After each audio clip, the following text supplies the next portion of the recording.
La prise d'initiative.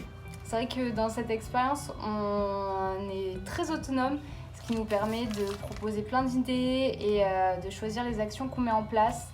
Et ça nous permet de développer notre créativité surtout, de ne pas avoir peur de proposer des choses.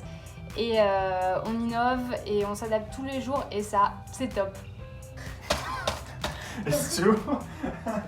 L'un de mes objectifs pour mon volontariat était de devenir plus organisé et plus prévoyant.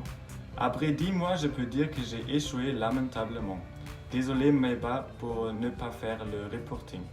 Par contre, je sais maintenant encore mieux improviser. Improviser, c'est vraiment quelque chose que nous avons dû faire beaucoup pendant l'année. En plus, je sais que si rien ne marche, tout le monde aime toujours le Fliegerlied. Au final, un Gabor organisé ne serait pas un vrai Gabor. Bam. La gestion de projet. Cette expérience, ça nous a permis de pas mal développer des compétences dans la gestion de projet, notamment autour de la journée olympique et aussi de plein d'autres événements qu'on a fait au cours de l'année. Ça nous a aussi permis de développer plein de compétences autour de cette gestion de projet, comme travailler en équipe avec plein de personnes différentes.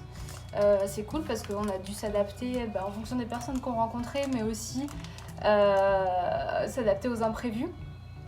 On a aussi dû parler devant plein de personnes, ça permet de travailler sa prise de parole en public et que ce soit devant des nouvelles équipes, un jury, des enfants, etc. Ça, c'était vraiment top, la gestion de projet.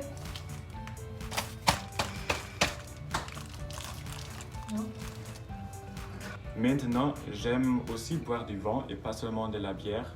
Le fromage français est la chose la plus impeccable du monde et il m'est difficile d'imaginer un samedi matin sans chocolatine. C'est aussi la raison pour laquelle j'ai décidé de rester en France pour mes études.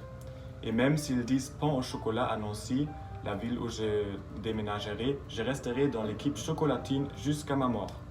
Ça, c'est totalement sûr. Vive la chocolatine! C'est une voix automatique qui va présenter la dernière candidate. Normalement, elle parle par elle-même, mais elle a crié pendant 4 jours avec des enfants. Elle a perdu sa voix. La jeune fille que vous pouvez voir ici s'appelle Michelle. Elle a 23 ans et aime les longues promenades sur la plage. La première compétence qu'elle a apprise pendant l'année dernière est concrétisation, une citation d'elle. Nous avons plein de chances de créer, inventer et réaliser nos idées et il n'y a pas une limite, sauf le budget et les pouces vers le haut de mes bas, mais c'est comme si le ciel était la limite. Je suis triste de ne pas l'avoir fait plus. Avant le projet, je n'avais pas tellement confiance en moi et mes idées. Mais j'ai eu la chance de partager ces dernières et de les voir prendre vie à l'école et au café linguistique. Je me rends compte que c'est possible de faire n'importe quoi si vous avez plein d'idées, une imagination et une motivation à passer à l'action. La deuxième compétence est d'apprendre le français. Elle dit « J'ai eu beaucoup de possibilités d'être dans un environnement francophone. J'ai eu des professeurs passionnés et gentils et je voudrais continuer d'apprendre.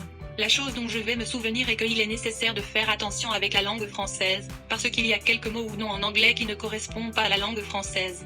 Même Poutine. »